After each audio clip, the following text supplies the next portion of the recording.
পশ্চিমবঙ্গ সরকারের স্বাস্থ্য প্রকল্পে নিজেদের নাম নথিভুক্তের দাবিতে শিক্ষক শিক্ষিকা এবং শিক্ষাকর্মীদের নবান্ন অভিমুখে পদযাত্রা। এই পদযাত্রার নেতৃত্ব দেন প্রাইমারি টিচার্স অ্যাসোসিয়েশন, শিক্ষা অনুরাগী মঞ্চ সহ একাধিক সংগঠন।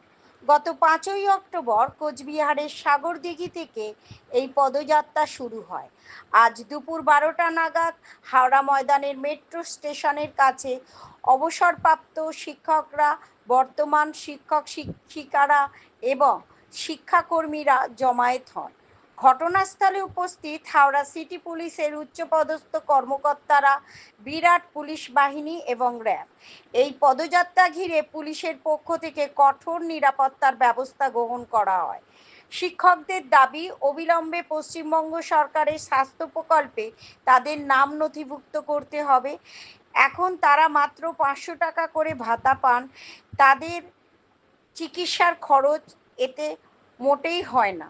তবে রাজ্য সরকার যদি তাদের স্বাস্থ্য বিমার সুবিধা দেন তবে তাতে রাজ্য সরকারেরও লাভ হবে বলে জানিয়েছেন এই পদযাত্রার উদ্যোক্তারা। রিনা হালদারের রিপোর্ট, জিএম নিউজ।